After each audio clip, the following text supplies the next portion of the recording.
so I didn't always make my living from music. For about the 5 years after graduating from an upstanding liberal arts university, this was my day job. I was a self-employed living statue called the 8-Foot Bride, and I love telling people I did this for a job because everybody always wants to know who are these freaks in real life. Hello. I painted myself white one day, stood on a box, put a hat or a can at my feet, and when someone came by and dropped in money, I handed them a flower and some intense eye contact. And if they didn't take the flower, I threw in a gesture of sadness and longing as they walked away.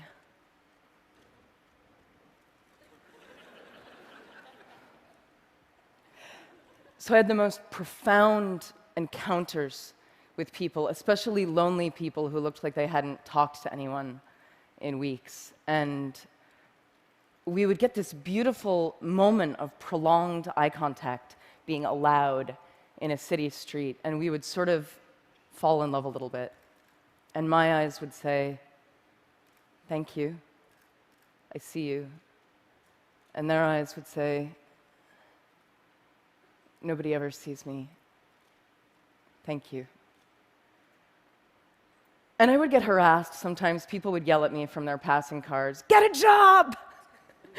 And I'd be like, "This is my job." But it hurt because it made me fear that I was somehow doing something unjob-like and unfair, shameful. I had no idea how perfect a real education I was getting for the music business on this box. And for the economists out there, you may be interested to know I actually made a pretty predictable income, which was shocking to me given I had no regular customers, but pretty much $60 on a Tuesday, $90 on a Friday. It was consistent.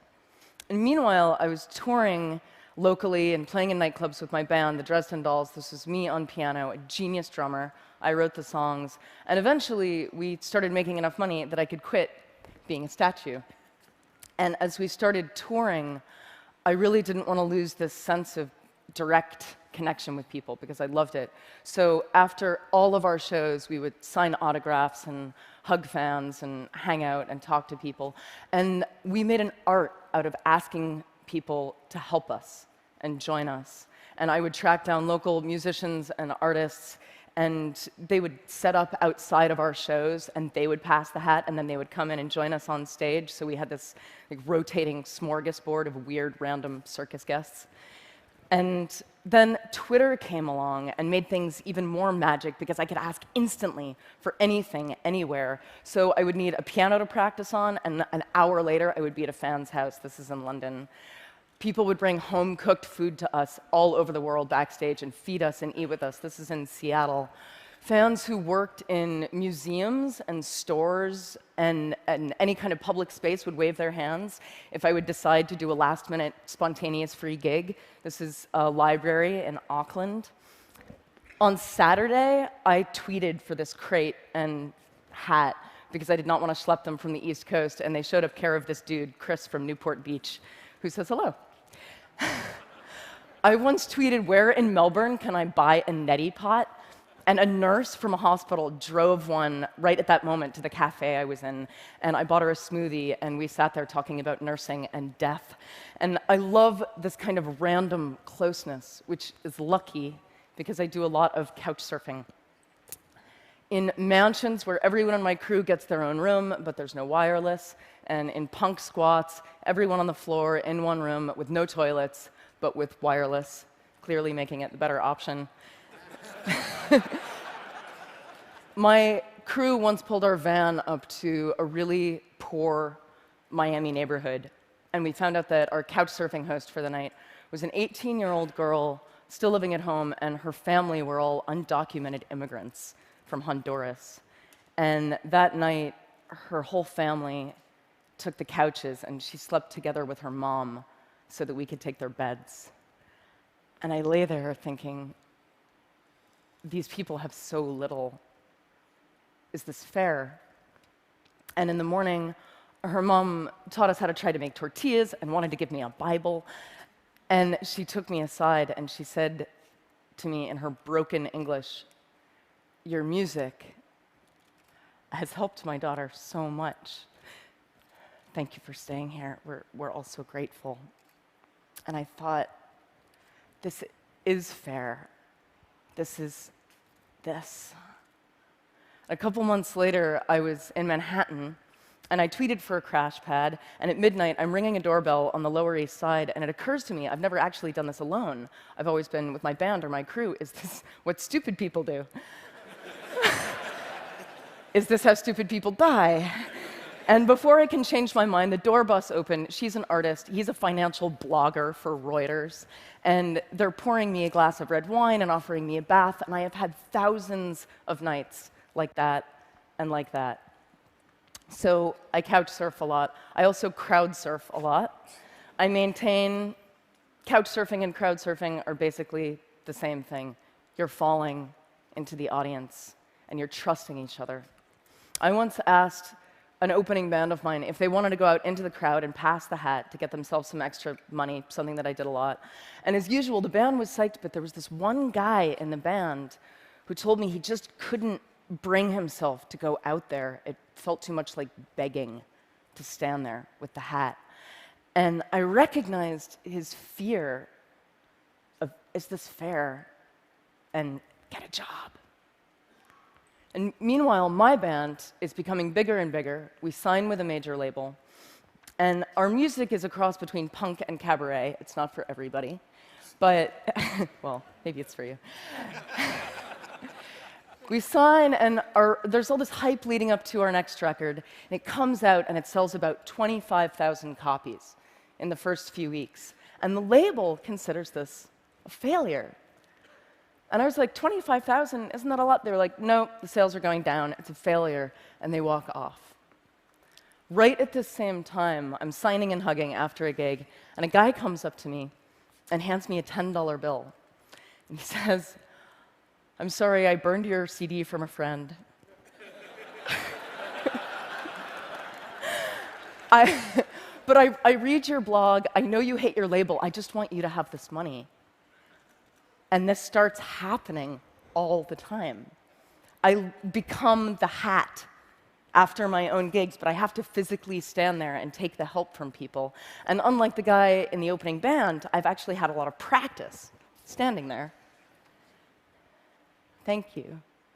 And this is the moment I decide I'm just going to give away my music for free online whenever possible. So it's like Metallica over here. Napster, bad. Amanda Palmer over here. And I'm going to encourage torrenting, downloading, sharing, but I'm going to ask for help because I saw it work on the street. So I fought my way off my label, and for my next project with my new band, the Grand Theft Orchestra, I turned to crowdfunding. And I fell into those thousands of connections that I'd made, and I asked my crowd to catch me. And the goal was $100,000. My fans backed me at nearly 1.2 million, which was the biggest music crowdfunding project to date. And you can see how many people it is. It's about 25,000 people. And the media asked, "Amanda, the music business is tanking, and you encourage piracy. How do you make all these people pay for music?" And the real answer is, I didn't make them. I asked them. And through the very act of asking people, I'd connected with them. And when you connect with them, people want to help you. It's kind of counterintuitive for a lot of artists. They don't want to ask for things, but it's not easy. It's not easy to ask. And a lot of artists have a problem with this. Asking makes you vulnerable. And I got a lot of criticism online after my Kickstarter went big for continuing my crazy crowdsourcing practices, specifically for asking musicians who were fans if they wanted to join us on stage for a few songs in exchange for love and tickets and beer. And this was a doctored image that went up of me on a website. And this hurt in a really familiar way. And people saying, you're not allowed anymore to ask for that kind of help really reminded me of the people in their cars yelling, "Get a job," because they weren't with us on the sidewalk, and they couldn't see the exchange that was happening between me and my crowd, an exchange that was very fair to us, but alien to them. So this is slightly not safe for work.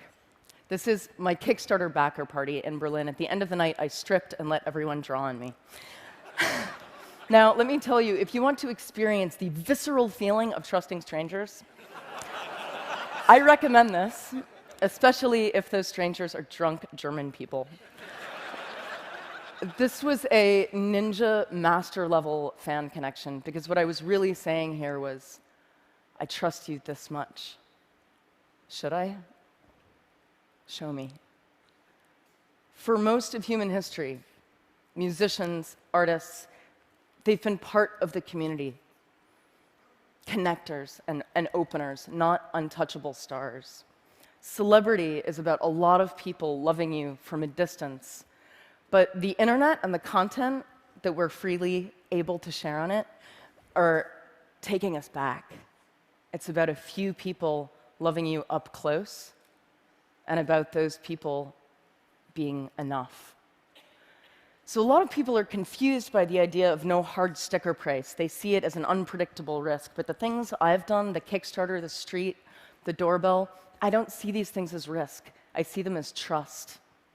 Now, the online tools to make the exchange as easy and as instinctive as the street, they're getting there.